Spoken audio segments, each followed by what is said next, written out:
And hello, everyone. Welcome to the first annual Grammy in the Schools Fest, session number 20. We're really excited to be here with you, and this program is brought to you by the Grammy Museum. Please join me in welcoming the Grammy Museum president, Michael Sticka. Welcome to the first annual Grammy in the Schools Fest.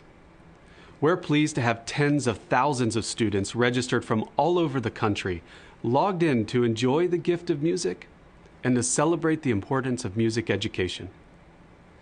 The skills that you learn today will make you both college and career ready. I'd like to start by thanking our presenting sponsor, Music Power, and Andy Nahas. I'd also like to thank the Ford Motor Company Fund for its additional support.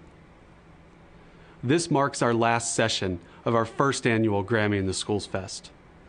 And if you've registered, you will soon be receiving more information about next year. And if you haven't, please go to GrammyInTheSchools.com and sign up. Again, welcome to Grammy in the Schools Fest. And now, here's our moderator for this session. Well, hello, and thank you, Michael. My name is David Sears, and I am the Vice President of Education for the Grammy Museum, and happy to be here with you in our last session in our Grammy in the Schools Fest with two great individuals. Please join me in welcoming multi-Grammy nominee Charlie Puth and multi-Grammy nominee and winner Manny Marroquin. Hey guys, how's it going? I'm well, thank you. All right. Good, thank you. So let's jump right in. Uh, First, after we're done with the session, we're all going over to Charlie's house so we can see that great sunset. That's amazing. Beautiful. All right. Yeah. So, Jealous. yeah, people on the East Coast are going to start moving to the West Coast again. So, why don't you, each tell us a little bit about your careers and how you guys got together? Because I understand from us talking earlier that you've been working together for what, 6 years? Yeah, Manny, I think See You Again came out 6 years ago the other day, which is wild when you think about how fast time goes. It's crazy, right? That's yeah. We were just saying 6 years ago. I was just saying how we were on the phone. We were working on the mix, and I was in the parking lot, and I called you, and we were just going over a couple notes, and man, that seemed like it was just yesterday. So I wasn't, if you remember, I wasn't even gonna sing on it. There were that's right. so many uncertain things. Yeah, I remember just even talking about how there's no way that anybody at that point that we had heard sounded even close to what the emotion and what you gave into the song. So they made the right choice. Thank you. That was the demo vocal. That was because when I was making it, and I'll talk about this too much, so just shut me up if I'm talking too much. No, But go ahead. Keep going, please. Don't that's, stop. my dog is making noise, my phone's making noise. Sorry about that. So that demo vocal, it was just a reference vocal for another singer to sing, and Manny meticulously EQ'd and carved it and made it sound. You did something to the vocal because we over compressed it because we weren't really thinking about it being so perfect. It was just like a reference vocal, but you made it sound the way it sounds on the radio and Spotify, Apple Music, everything right now. Oh, man, thank you. Yeah, well, see, and that's amazing, and that's really a good lesson. We've got thousands of middle school and high school students who are viewing this session. That's a blessing for you guys. That every time you're going to do something, just give it your best shot. Do the very best you can because you never know if that's going to be the one that makes it for you. That's So, right. so you guys have been hey, Yeah. all right. Right. One day I'm on. gonna win one with Manny. Yes. I'm looking forward to that. Yes. So, Charlie, tell everybody what that was that we were looking at. I mean, Manny Oh, and I. so this is Wish we had one. Yeah. this, uh, this is a diamond award that I keep next to my piano, and I'm usually pretty cautious about putting awards next to musical instruments where new songs are going to be written. In fact, I wrote a new song here today. I'm always cautious about that because I never want to get discouraged or think about making songs just for awards. Awards are nice, but first and foremost, Manny and I make music to inspire everyone watching here right now and Right. people around the world, whoever wants to listen to it. But this one was just a little too special not to put next to the piano. And this means that I think we've sold 10 million plus copies of the single. It's kind of rare. It doesn't happen to a whole lot of songs. So very happy to share this with Manny here. I was gonna say that's so rare, so rare. Yeah. Congrats, my man. Thank you. Yeah. You. And Manny, you've got 39 Grammy nominations. I Wow. looked it up. Really? Yes. Oh, damn. And not 9 wins. And Actually, I remember, got 10. I just received my 10th Grammy today. Oh, you in got the mail. 10. Okay. I just got it today. Then I'm sending an email to the keeper of the website to say, hey guys, you need to correct this. Come on, keeper. Yeah. Jeez. I remember your first 2 Grammys what a great because story, yes. you and I have a history, and that I knew you when you were in high school, and the company gave me the honor of taking your first 2 Grammys and presenting them to you, and they gave me this long list of things that I couldn't do. I can't. There can't be a picture taken of me giving it to you. I actually can't give you the actual Grammy. I have to give you the box, and you have to take it out of the box yourself. Yeah, there's all kinds of rules about that. Oh, So I'm glad you didn't tell me that because I would have tried to break all. No, Yes. open it now. So, tell us a little bit about, your musical journey, from say high school to now, in just a couple minutes. Yeah, so listen, the reason why I love doing Grammy in the schools is, as you remember, what I believe the first Grammy in the schools, one of the first was at Hamilton High where we went, where That's correct. where I tell everyone David Sears was extremely instrumental in my life as a young man, coming from a completely different country and English being my second language. David was a very, very instrumental figure in my life. From that, we had the opportunity to have Grammy in the schools at Hamilton. And I remember Shelly Yakis and Bob Margoloff speaking about making records. And here's a 15-year-old kid that was just enamored with the idea of making records. And from there, I honestly just went straight and followed my, what I thought was my dream, which was to mix records at 15. And back then, the stereotype, the mixer, the engineer was a dude with long hair, with a cigarette hanging down, with a Coke, and that was the complete opposite. And but you were the first person to show me what mixing was really about. I mean, I had no idea what mixing was, and I remember in our electronic music class, you showing me. Hey, this is what mixing is. This is what frequencies will do to a song, and when you change the emotion of anything based on frequencies, I just immediately fell in love with that. And from that point on, the only thing I could think of was being in the studio. But listen, without programs like Grammy in the schools and without individuals like yourself, David, that really, really care about the students and kids, and great artists like Charlie, man, this is heaven for me. I'm just, I'm enjoying every moment I get, to be in the place that I love to be in. So cool. So after you left high school, and thank you very much for those kind words. You're one of the reasons that I smile when I think about my days teaching at that school. Yeah, I mean, it was a lot of great memories. So There's a lot what of kids happened that after? feel the same way. Let me tell you, you inspired a ton of kids. Well, thank you, appreciate it. So tell me, after that, you went to an audio engineering school, is that correct? I did. It Yeah. was a short program. It was a 9-month program. It taught me how to write a resume, and I was able to send that out, got a job at a studio, as a GA, make runs, coffee, cappuccinos, make a pretty good cappuccino. And that got me into in the room as an assistant engineer. The classic story of the engineer leaving early. I get on the desk and I do a rough. They wake up at 6 in the morning. They listen to the rough desk, and from that point on, I mixed that whole album, and that was really the beginning of my mixing career. And I was, gosh, I think I was like 20, 21, barely 21, I think. And that was it. Never looked back, and just put my heart and soul into it. And then I meet sexy artists like Charlie, and I get a chance to work with them.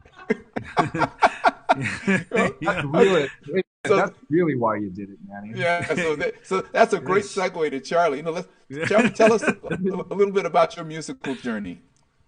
Well, I went to Berklee College of Music in Boston, Massachusetts, and I graduated early. I actually graduated, and I know that's not the common thing to happen at Berklee, but I did. I really enjoyed my time there. Previously, I had gone to Manhattan School of Music thinking that I was, and I loved it there too. I have really, really amazing memories up in Harlem on 121st Street. I went there to be a jazz piano player, but I always had a strong fascination with pop music and how you listen to a Bill Evans record and you hear it's 2-5-1. Right. Oh, I have a magical piano right under me. But you would hear that in pop records too, and I loved how Spain by Chick Corea, who unfortunately just passed away. Right. Loved how that record was mixed and how there were 3 different versions of that, and I would listen to a Max Martin record, and I would listen to a Chick Corea, Bill Evans, Dizzy Gillespie album, and find the similarities not only within the songwriting, but in the mixing parameters too. And I found that they were kind of mixed in a similar way. And then I thought to myself, I could probably successfully integrate my jazzisms into my yearn of pop music and incorporate the mixing techniques I'm hearing in both sides of these records too. And then Berklee kind of accentuated that even more. And I moved to LA after I graduated from Berklee. I met Manny, and I was completely mind blown that I didn't really even know I didn't know there were mixing engineers really. I knew that they existed, but I didn't know. I thought that was just like the mixing engineer would make their own music and mix it. I didn't know that there was somebody who would hear your record and put their spin on it. And I'll never forget, because I've mixed everything with Manny, and I'm just continuously blown away by how you don't change anything, but you just somehow make it better. Like, and your suggestions enhance the what you said, like small, subtle sonic changes can really evoke a different emotion, and that really stuck with me. You said that to me one of the first times we met, and that really stuck with me. You just said it again. I got a little feel. Yeah, that's great. Look, I just one other thing I need to say to our audience, that again, use the chat feature, and you can send questions for Manny or Charlie or both of them. And but first, we're going to talk a little bit about the getting ready to say something about Charlie's roots and how talented he is. Please tell me. I need my ego to be filled. Please go ahead. Oh yeah. No. I'll take care of that. A lot of people, listen. There's a lot of pop artists, and I get, I'm lucky enough to work with a lot of them. And I gotta tell you, something about Charlie is he is one of the most talented artists, musicians, singers that I have ever worked with. And a lot of people don't realize how amazingly talented he is. I remember you having your perfect pitch, and I didn't believe you, and I was like, "Oh shit, he does." Oh, sorry, he does have perfect pitch. And you're speaking authentically. That's for sure. I'm being myself. I'm sorry. Yeah. But seeing him in action, he's such a great mixer in the studio. Which listen, thank you for making me look good, but by the time it gets to me, Charlie is. Man, he's one of a kind where he really knows his sonics, and I believe that a lot of producers in this either know really good songwriting and they come from a songwriting background, and then there's other producers that come from a sonic background. There's very few that can do both really well, and I think Charlie is one of them. I know he's one of them, where you can take a song and he's an incredible songwriter. but he's also an incredible producer, and how he colors with sounds and instruments. And by the time I get it, I got to be honest, sometimes you got to roll up the sleeves. And with Charlie's stuff, there's songs that I'm like just sprinkling little things here and there that are just feeling great already. And my approach has always been the emotion of the song. What is it? I've mixed. I remember records 20 years ago that I thought sounded good, and I play them today in the same room, and they don't sound good at all. They sound really bad. And then I remember some songs that felt really, really good at that moment, where I felt, the last pass when you're about to print, you get goosebumps and all that. And I play those records today, and I still have the same emotional connection to that song. And my goal has always been to, what is the emotional connection that I can maybe add to that song? And in this case, Charlie is, he makes at least my job way easier than most people do. So, wow, yeah. Coming from you, that's a huge compliment. That's amazing. Thank you. Is that enough for your ego? Yeah, that's enough. I think I can. Should I keep going? I think I can go to comfortably. So, Charlie, you talked about when you went to college to study music. What about before college? When did you actually start? Did you start as a pianist or singing, or how did you start, and when did you start? I'd say I started. My mom tells me that I started at 4 years old. I think I was kind of aware of things, and my mom would film everything that the family did. She had this huge camcorder, so there's actual proof of this, of me trying to reach the piano when I was 4 years old. And early on, they kind of discovered that I had this thing where if I listened to a Carpenter song, sing a song, sing out loud, sing out strong, I would hear it in the radio with my dad or mom and sing it back to them a couple hours later in E flat major. And they kind of both, and it's on camera, and they both looked at each other like, okay, our son's a weirdo, and probably to music. This is great. We have a weirdo on our hands, the cool weirdo, I think. And I just there was never an option B for me, really. I was just always obsessed with people's reactions to music. I used to make mix CDs for people in 7th grade and put track 4 and track 5 and be like, oh, you're gonna love track 5. You know what I mean? Uh-huh. Great. It's amazing. Yeah, you say option B for you. Someone said yesterday in a session, plan B. I think it was her in her session said plan B is finding another way to do plan A. Woo! That's why she's a dope songwriter, because that's a song in itself. Yeah. Boy, I need to write that one down. That was cool. So we have some questions from the audience. Charlie, how do you approach your writing? Music first, lyrics first, bass line, whatever? It varies. Like, I think I'll give an example. So I have a song called Attention that Manny mixed brilliantly and brought it to life. And it started off when I was abroad traveling. I was in Asia. I was in Japan. I was in Tokyo at the Hyatt Hotel. And I was listening to a lot of Mozart, like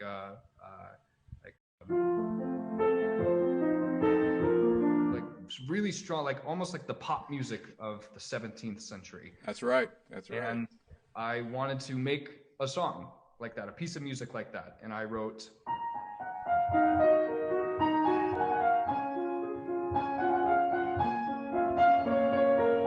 and then I was like, okay, that's I felt like I was in Berkeley again. I'm gonna sleep on that. I woke up and then I heard it differently in my head. I heard it with like Isley Brothers chords. I think I was listening to Between the Sheets. And I started doing, and I was like, okay, so I took out the piano part, and then I played a synth, and then I walked away, came back 2 hours later, and opened up the computer and immediately heard.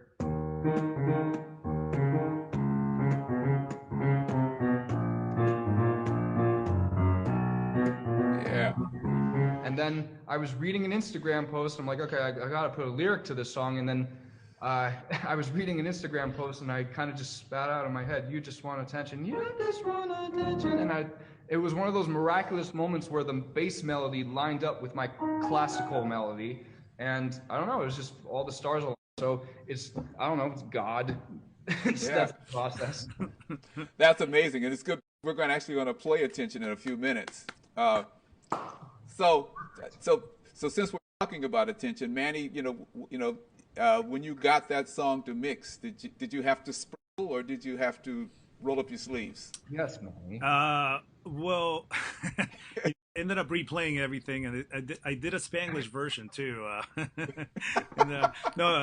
So that night, I don't know if you remember, Charlie, we had dinner. Justin, you and I had dinner. Yes. Next door, and you said, "Oh, I want to play you some." So we came back to Larrabee. You played it for me, and I remember playing it really loud, and I will never forget this moment. I honestly thought, holy beat, this is one of the most amazing things I've heard, because it's really powerful. If you listen to it in the studio too, I mean, listen, it's a big song, and it's one of the I feel most amazing sounding songs that I've gotten in my room. So it was just so powerful from the moment it hit. And it's one of those things. It's funny you joked about, hey, God just kind of gave you this moment and these tools that just the stars align. I feel like that song was one of those songs, like in my mixing career, there's just some songs that you just kind of push faders and you do things, little things here and there, and they kind of just boom, just come together magically. Attention was definitely one of those songs where the magic was there, and my job was not to screw it up. My job was just give it whatever you feel, just intensify the emotion, whether it's the section from the beat, from the verse to the chorus to the back down to the second verse, and make sure it's got enough bottom that will hit if we turn it up, and make sure that it has enough presence so that when you turn it down and you listen to it soft in your in your computer, to have the same sort of attention. You get to, so it was, listen, it was one of the most enjoyable songs that I can remember, and maybe because you played it for me, and I remember us three just, I mean, listening to it in here, and I had that, I don't know, I just couldn't wait to mix it, and I was like, please send me the files. Okay. I love this next batch. Damn. Yeah. No. Well, I think that's probably the best intro we can give for playing the video. So why don't we play Attention and pay attention? We're back with Charlie Puth and Manny Marroquin, artist and mixing engineer and collaborators, which brings us to one of our questions. But before we ask that question about collaboration, let's talk a little bit more about Attention. I mean, I remember the first time I heard Attention, and I'm kind of a gear nerd too. I don't want to say not just a musician. I was looking and I'm hearing it and I'm saying, wow, the air that I hear, this, because I've always said, I'm an old R&B baby. I'm a Motown guy, and I say, the funk is in the space between the notes. It's just the air, and it's like the room is completely sonically full, but there's room for more stuff to make it even more full. And I guess that's kind of what I was getting out of it. And it was, and I guess also because the song was so musical to me. Wow. So it's sort of. And you know what? I always say, as someone that's trying to bring either the 10% or some songs 80% to it, at the end of the day, Charlie has to be happy.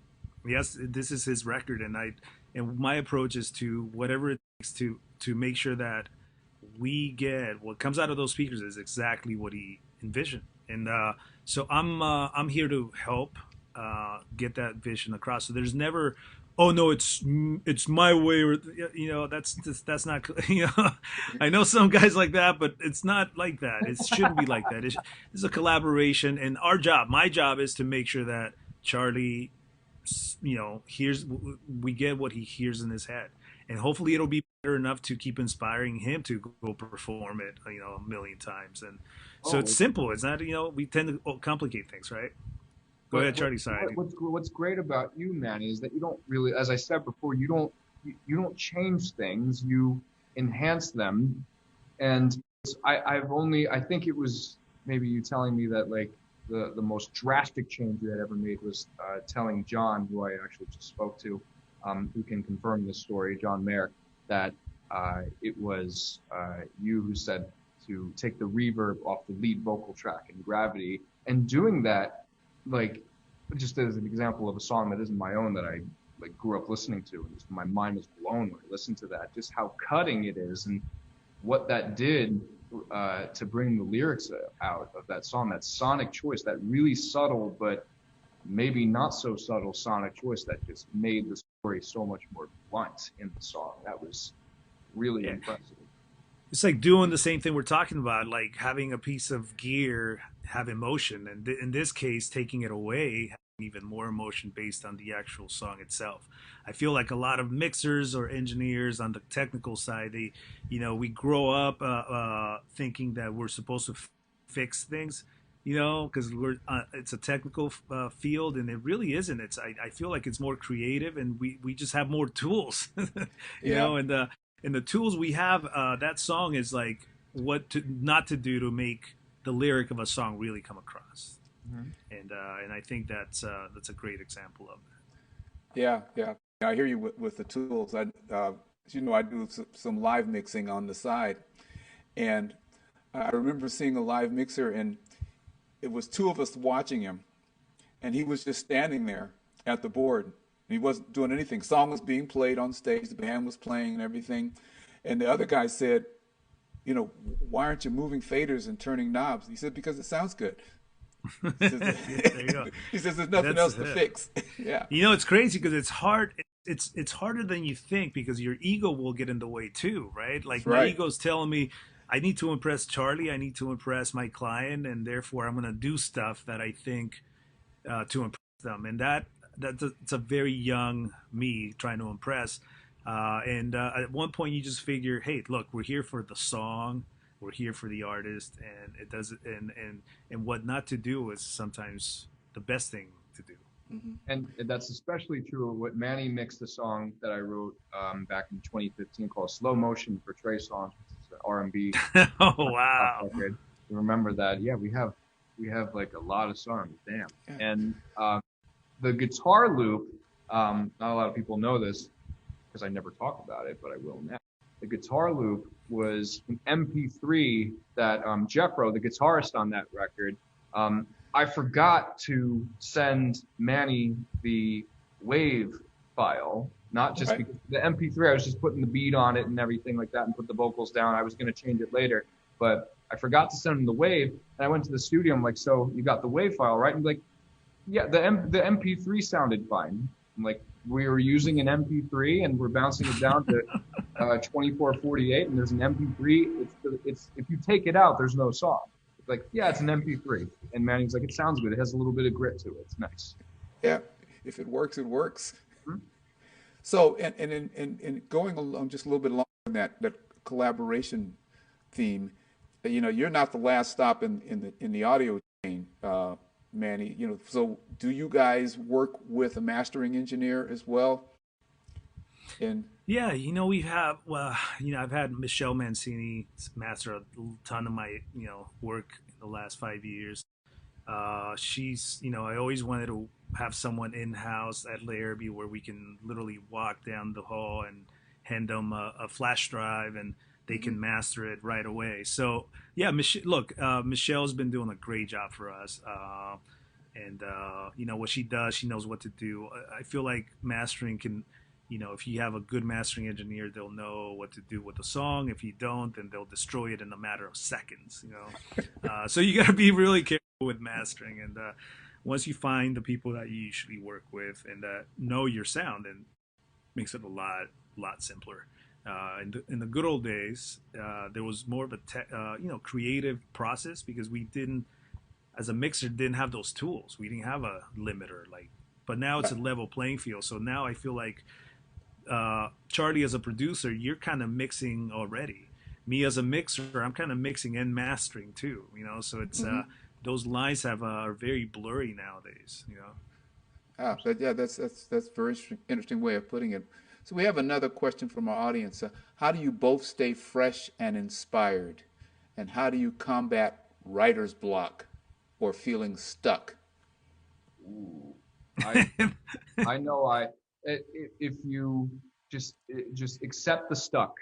If you feel like 3 days have gone by and you're not writing anything, the worst thing you could do for yourself is to sit in front of Pro Tools or Ableton or whatever DAW you're using and try and force something out and make it feel like homework, because then I just, maybe some wouldn't agree, but I think that my best work has come when I'm just having the most fun and when I'm excited to show it to all my friends. I wrote something the other day that, Manny, you're going to hear pretty soon, because it literally was finished the other day and it came about in a day. And sometimes that happens and I was jumping up and down in the room.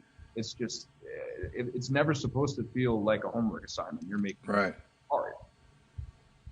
The thing I always say is, like, with mixers block, I guess, when not in lack of inspiration. I always say, listen to music in between, because what got us here is the love of music. I mean, we're all here because we absolutely love music and working on it. So I always say, when I'm just not, I don't know, I'm just having one of those days as a mixer, I immediately go to the go-to songs that get me out of that funk. And let me tell you, music is so powerful, right, that it gets you right out. And all of a sudden, it's just controlling your, being in control of your mind and being in a different state of mind. At least for me, for that day, to be able to perform that mix, I need to be mentally prepared and not mentally fatigued. And music, man, it's the best drug.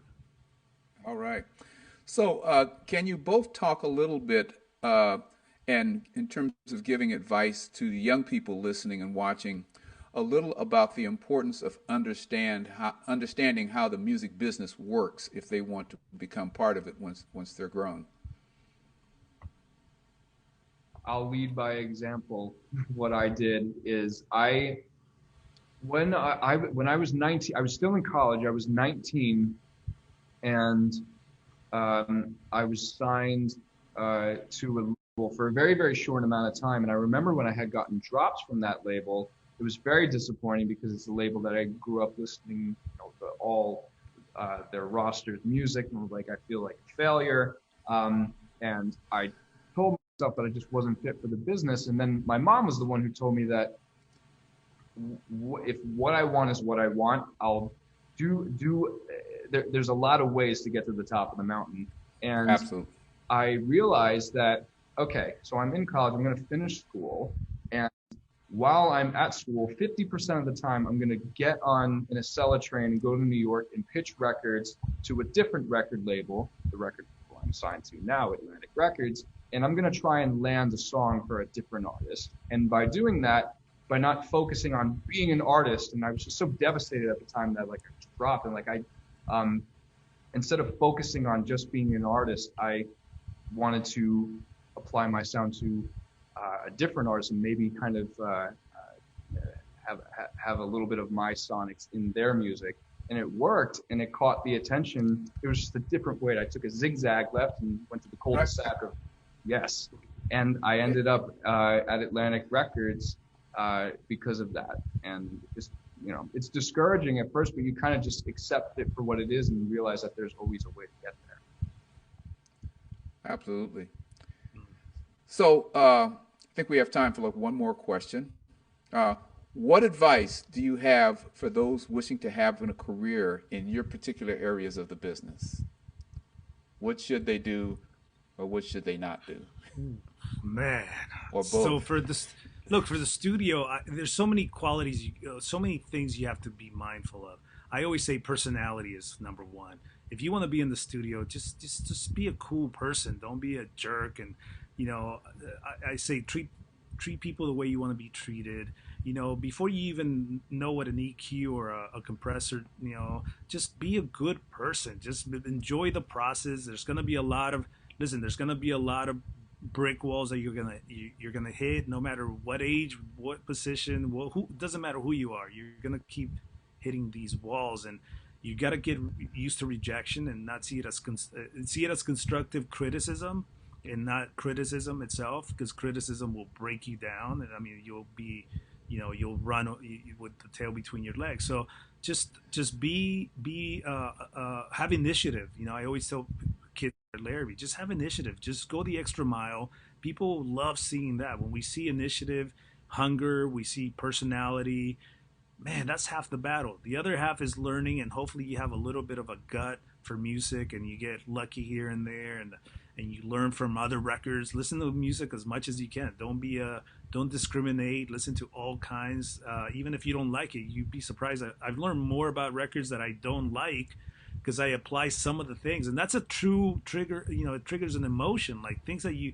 The word hate is very powerful. It's just just like love. So just make sure that you really, really want to do this too. Like it's in your heart, and it doesn't matter how, because we also get a lot of kids that think, oh, we're going to get money, success. You're going to meet a lot of Charlie Puths and, and listen, it sounds exciting, but it's still a grind, and you got to do it for the right reasons too. So man, I mean, I could go on and on and on, but those are some of the things that I would say to be mindful of. That's wonderfully put. It's exactly. I second that. All of it. Yes, and use Plan B as a different way to get to Plan A. Mm-hmm. Look, I want to thank both of you. This is a great way to end our entire program of Grammy in the Schools Fest. Thanks to Charlie Puth and Manny Marroquin for being so generous with your time and efforts with us, and providing such valuable information to all of the folks who are online with us tonight. We also want to thank our presenting sponsor, Music Power, our sponsor, the Ford Fund, and the supporter, Zildjian. And you know what? It's been a great time with us, these 20 sessions, and thank you guys. You've closed it out on a tremendous way, and we'll look for all of you all next year at Grammy in the Schools Fest. Bye-bye. Thank you, David. Thank you, Charlie. Thank you.